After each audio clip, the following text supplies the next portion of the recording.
Hey everyone, welcome back to On the Fence Movie Reviews.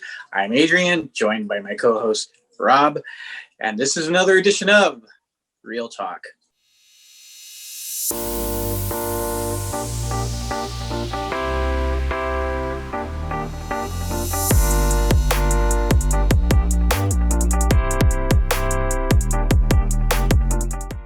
What is up, Rob? How have you been? Been pretty good, Adrian. Just the new year, just took some vacation and got sick. So, the whole all that good stuff. Yeah, How's same here. I was to say, how was your new year? Not very good. I was out sick, and feeling better, a lot better now, actually. That's good. But good thing is I've been able to catch up on a lot of TV shows, and Cobra Kai dropped, and I caught up with all 3 seasons of that. So I nice. found it very enjoyable. I don't know if you've seen that, Rob. I actually haven't. We haven't really talked about that much. Yeah, I haven't seen any episodes of Cobra Kai, but what I did watch while I was sick, I think I watched The Greatest Showman probably like 2 or 3 times, but I don't know why. I think because my wife loved it. We watched Hamilton probably like 8 to 10 times. Okay. Not even joking around it. Wow. Yeah, it's just yeah. That is a lot of Hamilton. Yeah. It was good though. Obviously, it was good. Yeah, I do love me some Lin-Manuel, but not that much. No, I mean, I caught up on pretty much just that and like some other random television shows. All right.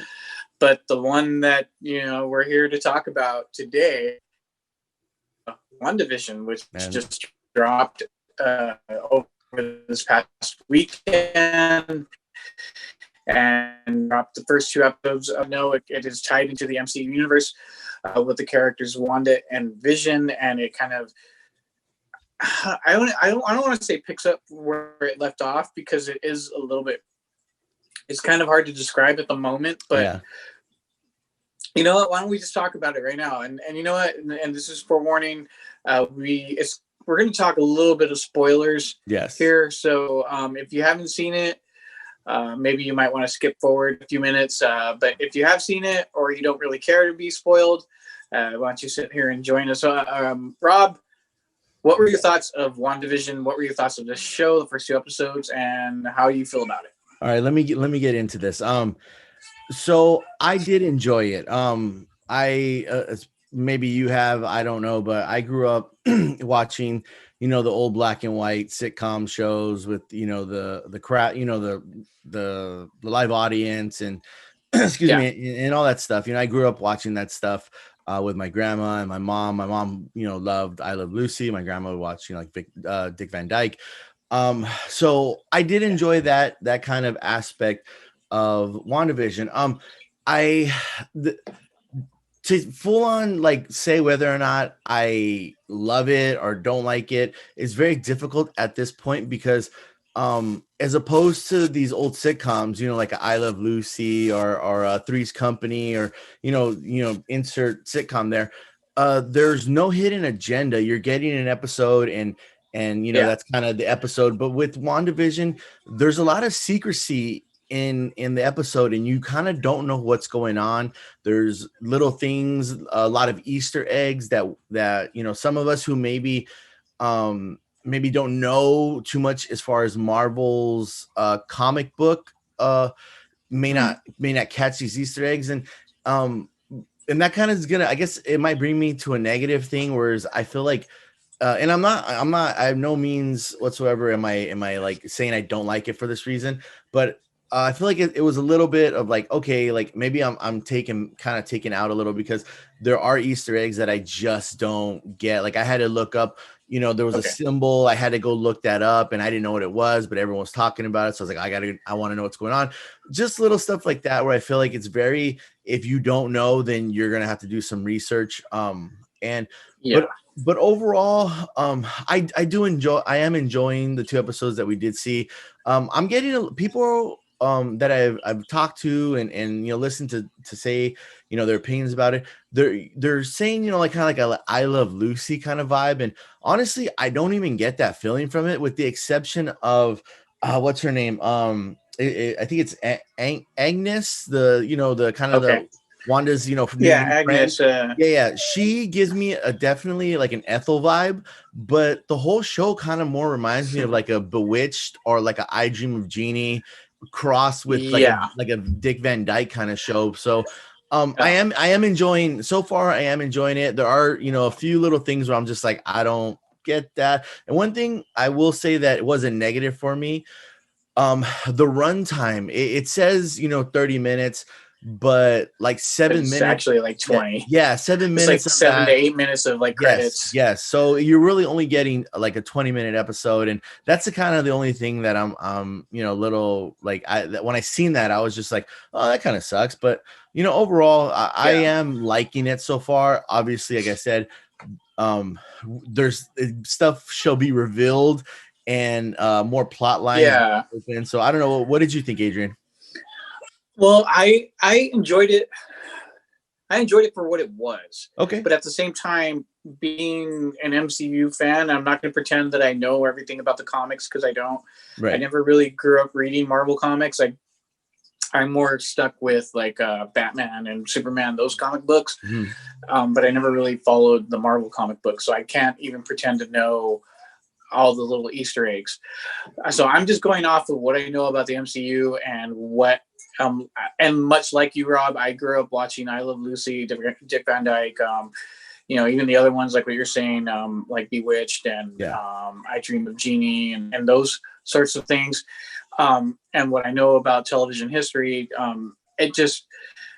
got those vibes from it, and I could tell like they were going through the decades. So that first episode was definitely 50s inspired. Right, because if you watch the opening theme songs are different, and if you watch, there's with the first one, it kind of just goes with the opening theme song and into the series or the episode. On the second one, it has a bit of a cold open, which kind of evolved over the 60s. So we start from 50s to 60s, I imagine, and then at the end of the second episode, they go into color, which I'm going to imagine now that they're going to push towards the 70s. So by the end of the series, we should probably be up to date as in present time. I don't know. That's just my guess.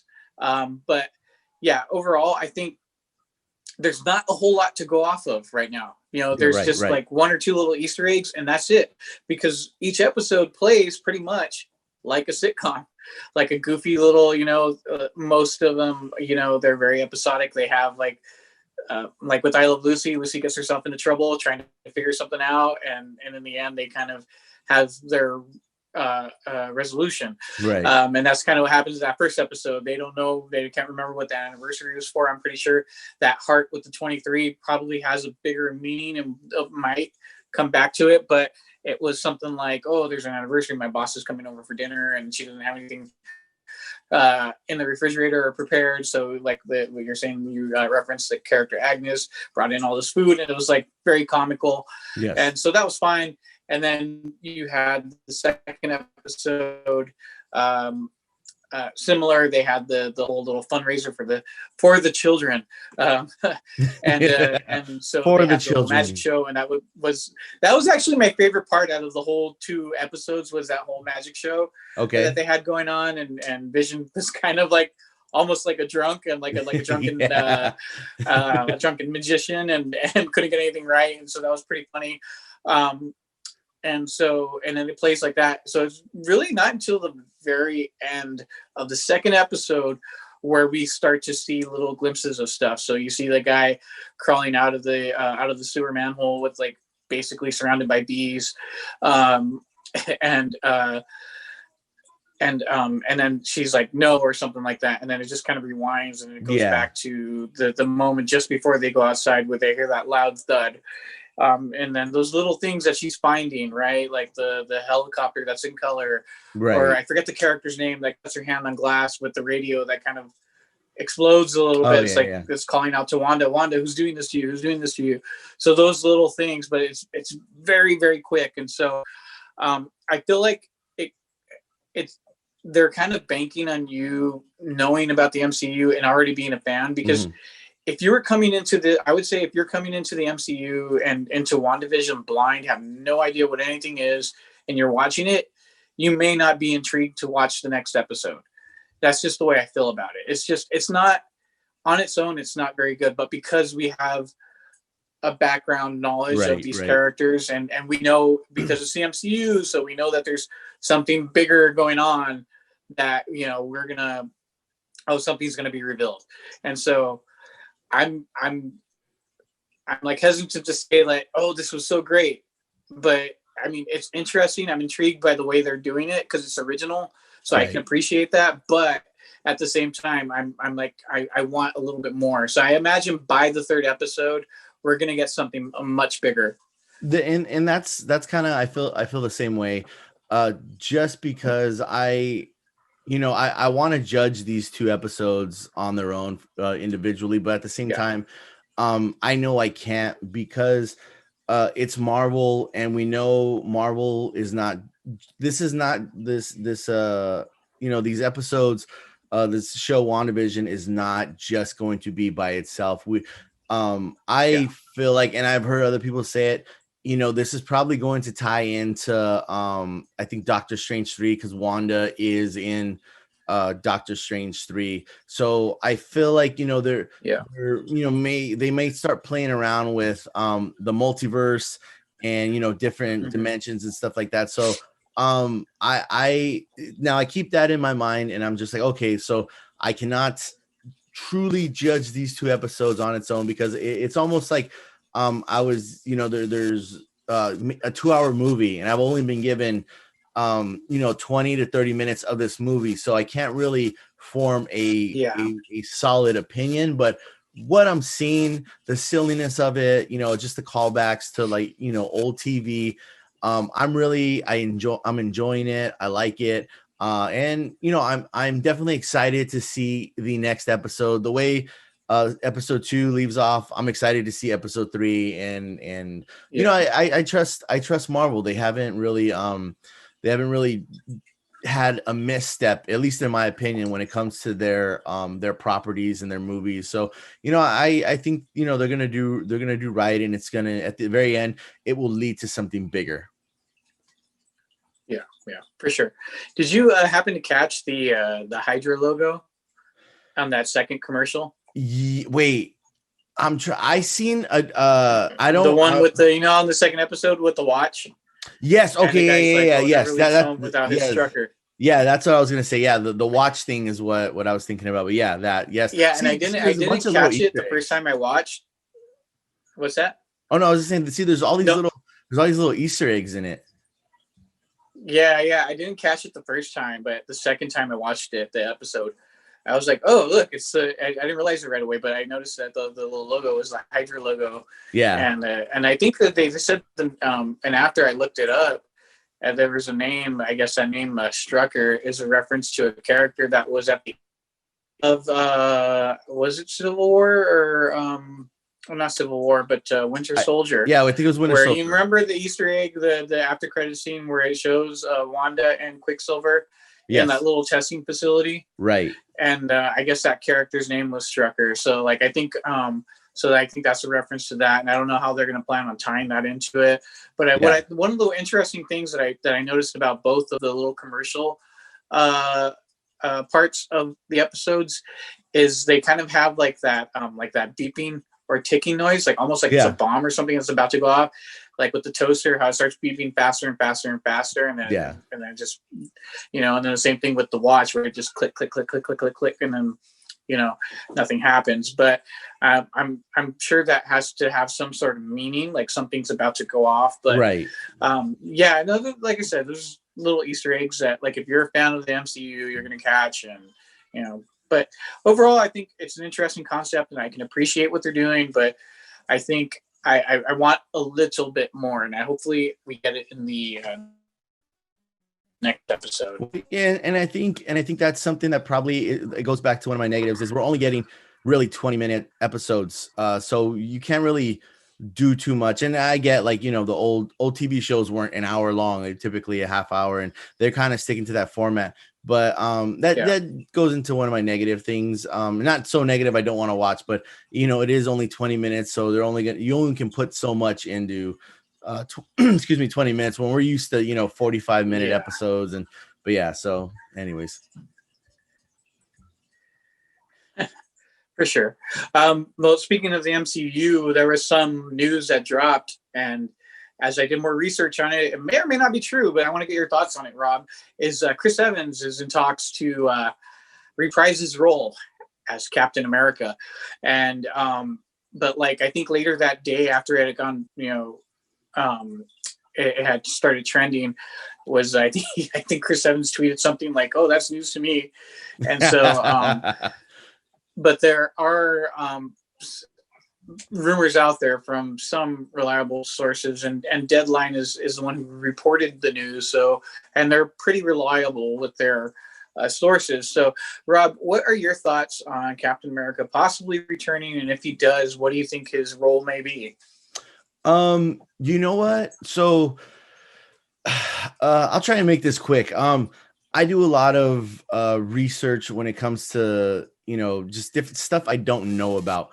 But one thing I am seeing, especially with WandaVision coming out, one thing I am seeing and hearing a lot is the multiverse and different time. We got some of it, a little taste of it with Endgame and different timelines. And even though something happened to Captain America in this timeline, in a different timeline, so, something else happened to him and it wasn't the same. So as far as him returning, I'm okay with it. I like Chris Evans as Captain America. I think he's one of the OGs. He does a great job. I like his on-screen presence. And even I was watching was it Endgame? I think it was Endgame the other Infinity War, where they're fighting in the subway and the train goes by. And then it's just Captain America is behind the train, and just like, dude, that's just like Chris Evans is just, he commands presence on screen, and I like that. So I'm okay with him returning as Captain America, and if they do bring him back, I see it as far as like how are they going to bring him back, because we've seen him in Endgame and he was old, but it goes back to that timeline thing where different dimensions or multiverses pulling him, maybe something happens where he comes from a different timeline, tying into WandaVision, and maybe something, along those lines, she affects something in some way. And so I don't know. I as far as him coming back, I like it. And I think it would be like, we're not expecting him to come back, so it would be a surprise. So maybe he is just playing a little like, that's news to me. Maybe he's just playing dumb a little and doesn't want to ruin the surprise. Yeah, well, trying to do a little bit of damage control or something that may have been leaked. For me personally, I'm a little bit conflicted because let's talk about it. Yeah, no, but see, I like the way Endgame. I like that kind of like bookend. We were first introduced 10 years ago now in the first Avenger, and then to have him his sort of arc kind of close in Endgame, that's a nice little bookend. It's nice to say, okay, that's the end of this character, that's the end of what you said, the OG Avengers, with like Tony Stark and those characters, and now they're going to start moving towards the other characters.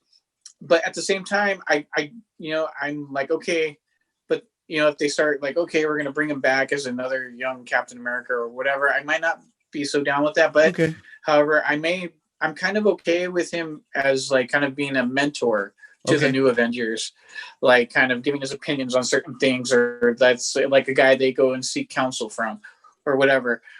I'm kind of okay with just him more, small roles, like small appearances, not necessarily like him donning the shield in the outfield and jumping back out there and trying to fight again.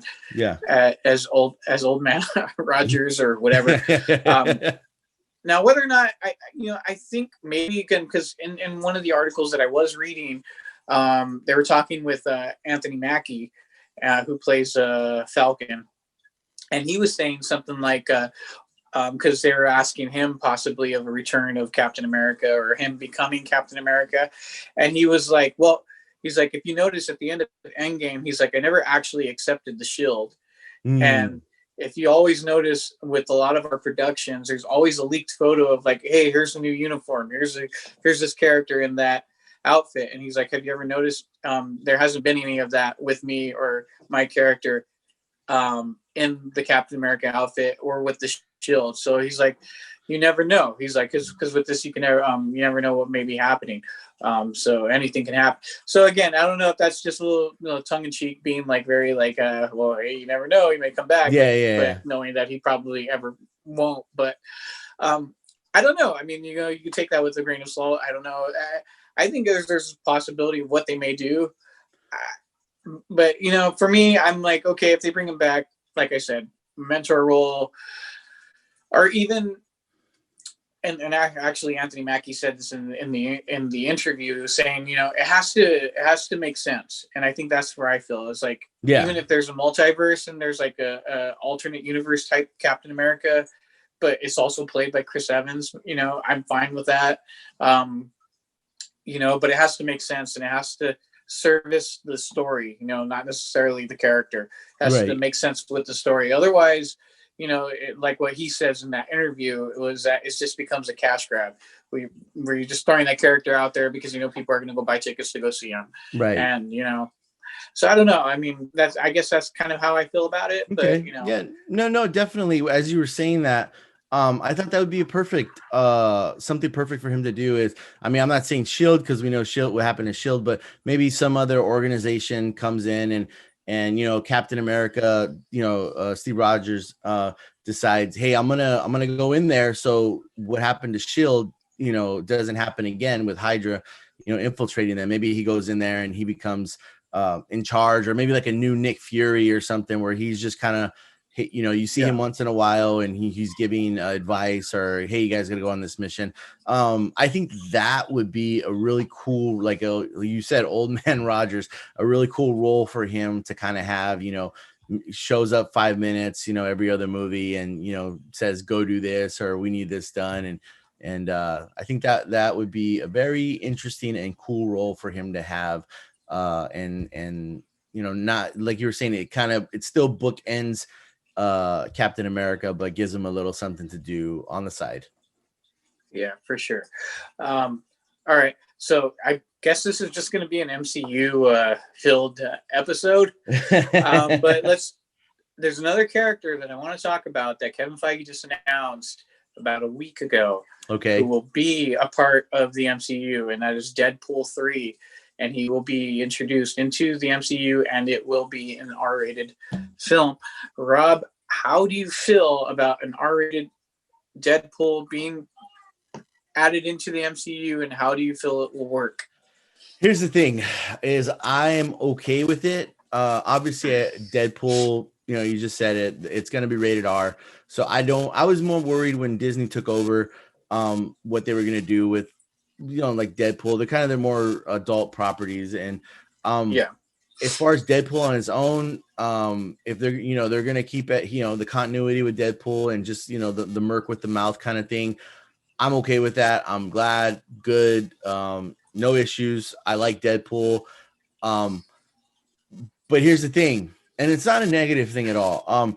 I feel like they could be creative with it. If you decide to throw Deadpool into who knows, let's just say a Captain America movie, right? We making a different Captain America, and we're gonna throw Deadpool in there.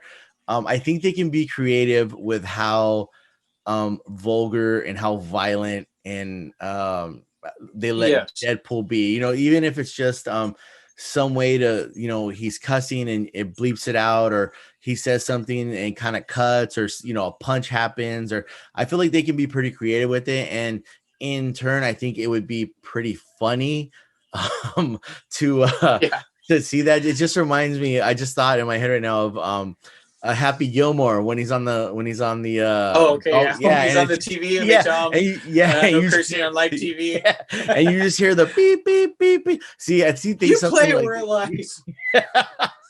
I think something like that in an MCU movie would be hilarious. I don't think it would be too bad. I don't think they'll get too violent, but I think stuff like that could be very comical.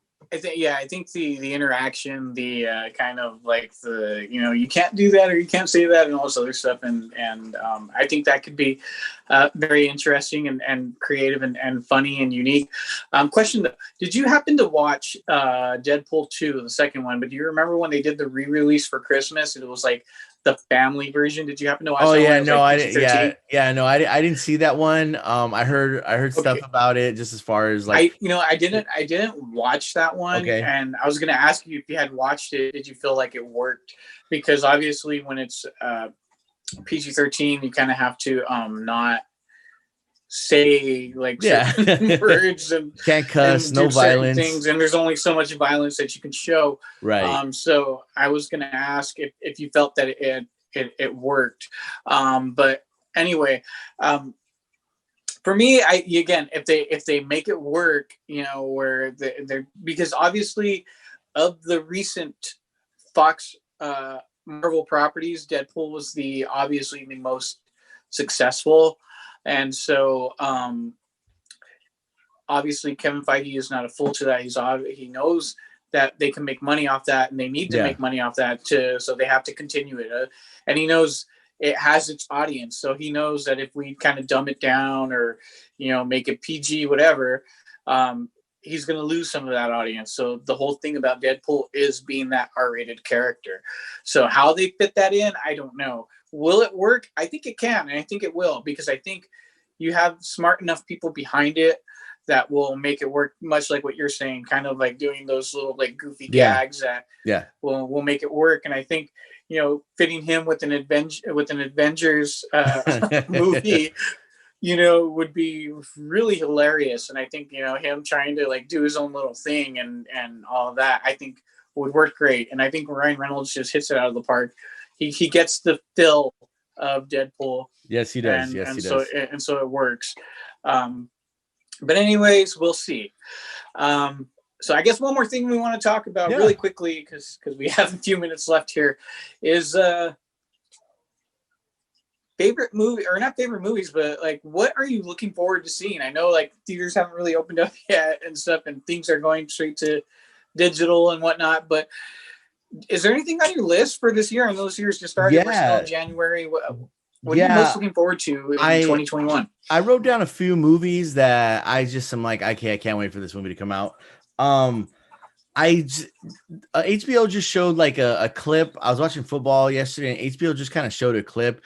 And at the very beginning, it was King Kong punching Godzilla in the face. And as soon as I seen it, I was like, that looks awesome. I wish I could watch it in a theater. Hopefully theaters open up soon, and I want to see that. And also I read today that I think they moved their release date for Kong versus Godzilla up, I think 2 months. So it's supposed to come out like in March or something like that. So I am excited for that. Also, Raya and the Last Dragon, that looks really cool. Just the stuff I've read on it. It looks like something I would definitely be into. Obviously the Matrix 4, because I love me some Matrix, and I enjoy I enjoy Keanu. Keanu's been doing amazing stuff, from the John Wicks to even Toy Story 4. The Suicide Squad movie, even though I did not like the first one too much, the second one looks like it has potential, so I'm excited for that. Eternals, because that's a whole other world and a whole kind of thing with the MCU that I know nothing about, but I'm very interested in seeing it. This is more galactical kind of what's going on with that, so I'm excited for that. And also I'm a huge fan of the Conjuring movies. So the Conjuring, I believe it's the Conjuring, The Devil Made Me Do It, looks cool. And I've really enjoyed the Conjuring themselves. I know they've done some spinoffs. Wasn't a big fan of some of them, like Annabelle and the other ones, right? Yeah, actually, you know what? Annabelle Comes Home, I think, was really good. Annabelle Creations, not so much, but the Conjuring movies themselves have been really good, and I've enjoyed them. Okay. So those are just a few movies. Just a few. Yeah, just a few that I'm excited for. For me, obviously, as you can see right here, my collection. Ghostbusters is like one of my all-time favorite movies of all time. Like I can't say enough about how much I love that movie. Actually,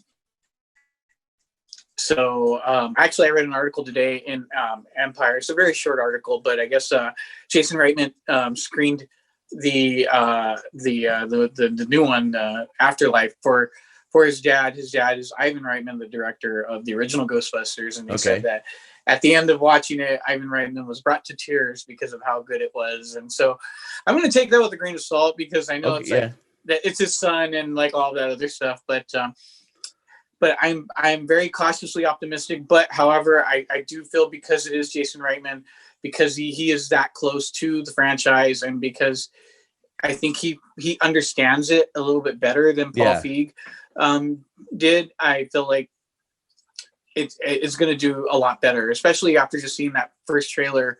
It got the bill right, and I think it's going to be great. So that's one of my most anticipated ones. Top Gun, which looks great, because anytime I get to see Tom Cruise in a jet and do all these crazy stunts, it's going to be great. It's going to be exciting. The 007 film, which we haven't seen quite yet. God, what's the other one? I had in my mind. Dune. That's one that I'm really looking forward to, because I love Denis Villeneuve, who all of his films are just really deep, very personal. They have something to say. Blade Runner 2049 was on another level that people just didn't really get, I think. And it's just like very philosophical and very involved. And I think he's going to treat Dune with that type of respect and care, because it's a very beloved property. And he just does great work, and those are the ones that I can think of off the top of my head that I'm really most looking forward to. And so we'll see what the rest of the year holds, and hopefully everything goes back to normal, so where we can get back into the theaters and watch these films. I was going to say Kong versus Godzilla, but like that's the film where you have to see it like an IMAX screen as big as possible, because this is like kaiju monster battle. And if you're watching it on your screen, and I don't care how big your screen is, Rob, you probably have like an 80-inch? No, 32-inch 720. It's not the same. So you're right. So that's why I'm kind of like, I'm looking forward to it, but only if I can see it in the theater. If I can't see it in the theater, I'm not gonna.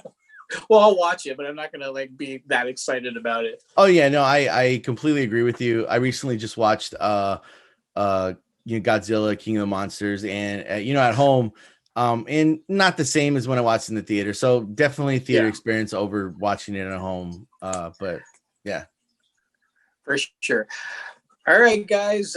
Thank you for tuning in with us on this episode of Real Talk. If you have any thoughts or comments about any of the topics that we covered, WandaVision, the MCU, all the things with Steve Rogers and Deadpool, or what's your movie that you're looking forward to seeing this year, why don't you comment down below and let us know what you thought about it, and we'll get back right to you. Also, don't forget to click like, subscribe, and follow us on Instagram at On the Fence Movie Reviews for behind the scenes footage and just whatever stuff that we post there, as much as we try to. And remember, we'll catch you on the fence.